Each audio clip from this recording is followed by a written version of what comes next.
Good morning to a brand new day. Time to learn and games to play. Learning things is so much fun. Learning is good for everyone.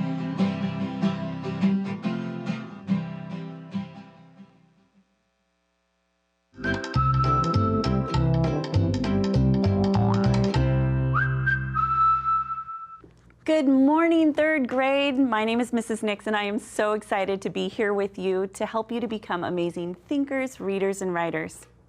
I was just checking out Frindle, and I bet some of my friends out there over at Robinson have also checked out this book, and if you haven't, you need to. Robinson, I heard that you guys are number 4 in our top 5 of schools who've been checking out books from Sora. What a great resource.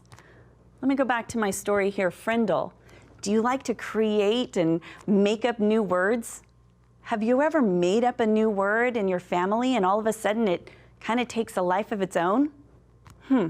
If that's something that you've done, or maybe you want to read about Frindle, find out what a Frindle is, then I encourage you to check out this book. You can check it out on Sora or visit your local library.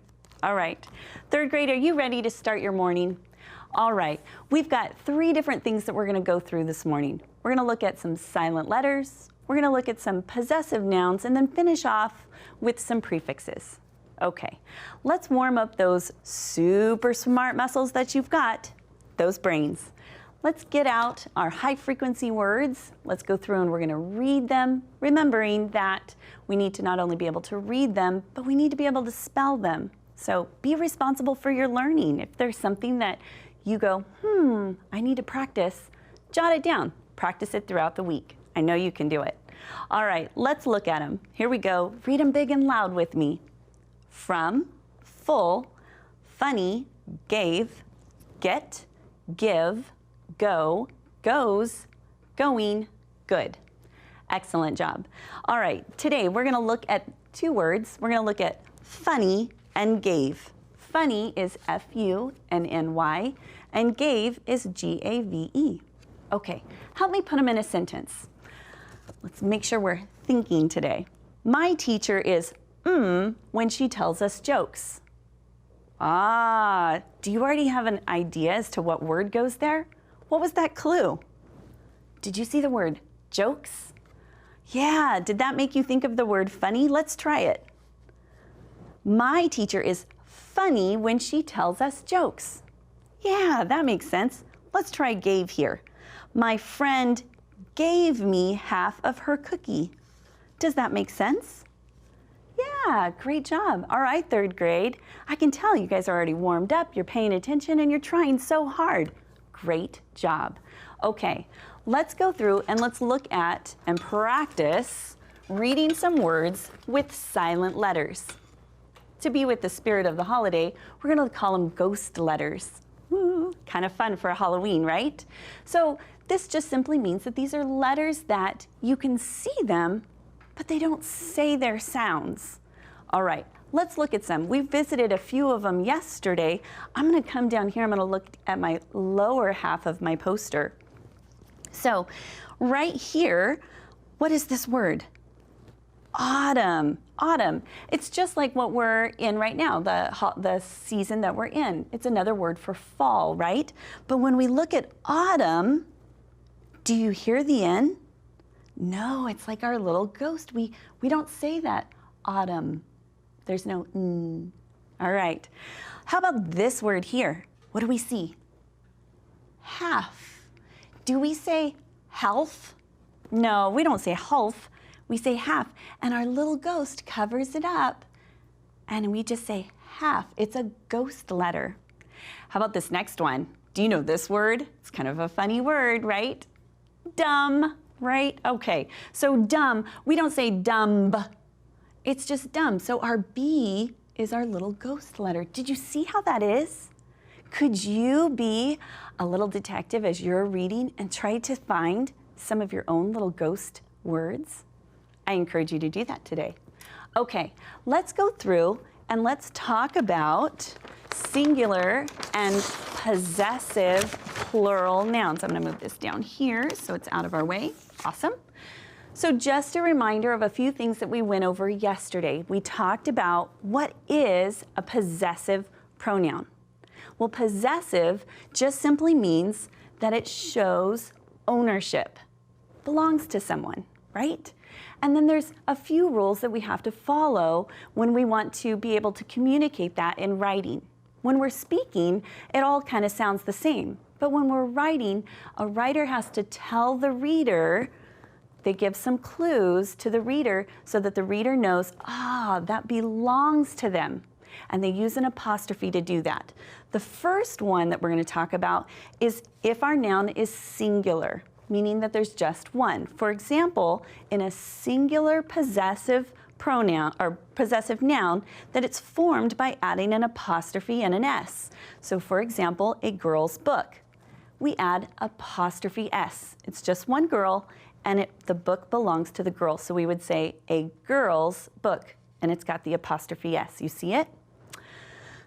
Let's look down here. What if we have two girls? It says here a plural possessive noun is formed by adding only an apostrophe if the noun is plural and already ends with an S. For example, two girls' books. Because the books belong to both girls, we don't add another S. We only add the apostrophe after the S. Now down here, when sometimes we're going to have plural nouns, and we're going to make this one a plural possessive noun that does not end with the letter S, it's formed by adding the apostrophe S. So children is plural. But we want to show that the books belong to the children, to all of those children. We would say the children's books, and look, we put an apostrophe S. Okay, let's go through and look at a couple of other examples that go with that, just so we can kind of build them together. So singular possessive, the word is book. How many books are there? Just the one, that's right. So if we want to talk about the book's cover, and I'm the author, I'm the writer, the way that I let my readers know is I put book, but I add apostrophe S, and that tells the reader that the cover of the book, or this is the book's cover, so it belongs to that particular book. Okay, plural possessives. I've got two plural words. I've got women, that one's plural, right? And I also have boys. This is also plural. What is different? One ends with an S and the other does not. So help me out. When a word does not end with an S and I want it to show ownership, then I have to add apostrophe S. You guys are so good. So the women's ideas, I would add apostrophe S. It's the ideas that the women came up with, right? It's their ideas. Now, if the boys were playing with a ball and they're all playing and it belongs to all of them, how do I show ownership as a writer? I'm going to say boys, but it already ends with S. Where does my apostrophe go? That's right, it goes at the end, right after the S. So the boys' ball. Nicely done. Okay, what does that look like? Let's do a little practice. What does that look like when we come over here and we have a worksheet in front of us? So this one just simply says we're going to identify which set of words has a silent letter. So help me out. Let's read our words, and we're going to circle the word that has that silent letter. So we have, read with me, write, and ramp. Which one has the silent letter? That's right, right does. It's got that W. Good job. How about these two? Good, king and knit. Nice. Which one has that silent letter? That's right, knit, because we don't say the K. Nicely done. So look right here. We have grow and gnaw. Which one has the silent? That's right, that G, G-N, is the silent letter. Okay, let's come down below, because I really want to talk about some of these possessive and plural possessive nouns. So when we have a phrase, there's two different phrases. It says circle the phrase showing the correctly written singular or plural possessive noun. So let's look. The girl's backpack. You can see that it's the same phrase. The girl's backpack, the girl's backpack. Which one shows possessive, shows a plural possessive? That's right. So this one, actually it's a singular possessive. Did I say plural? You guys are so good. So it belongs to the girl because it has an apostrophe S. Good job. How about this one? The three pigs' houses. Who do the houses belong to? The three pigs, right? So do we say pigs' houses, or do we put the apostrophe just after the S? That's right, because there's already an S showing that it's plural, all we needed to add was an apostrophe. Nicely done. How about a kitten's whisker?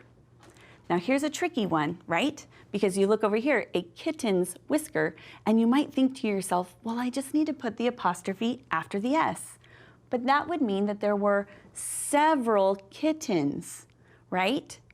And so since we know that it has this article just a kitten, that tells us there's only one kitten.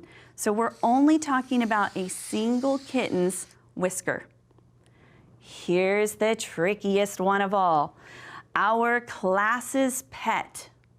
Now, class ends with the letter S.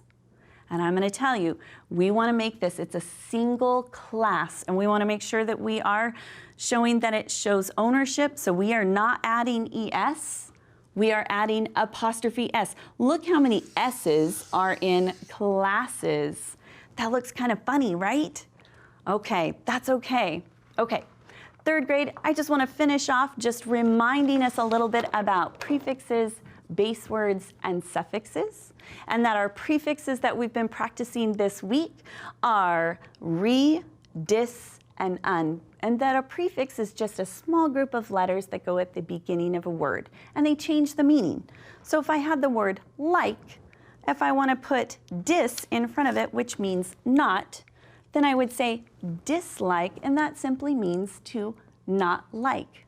Great job. Let's do one more.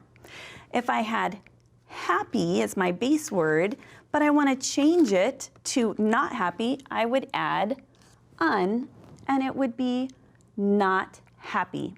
All right, so this week we're going to make sure that we practice some of those Wednesday, Thursday, and Friday. But I just want to say thanks for hanging out with me and all of our learning. We've gone through, we checked out our silent letters, we practiced our possessive nouns, both singular and plural, and then we finished off a little bit with prefixes. So thanks for hanging out with me today as you're getting ready for school. Remember, you're responsible for your learning success. So listen, ask questions, and share your ideas, because together we can do so much more. I hope you have a great day, learn a lot, and say something kind to a teacher today. Have a good one. I'll see you back here tomorrow at PBS. Bye-bye.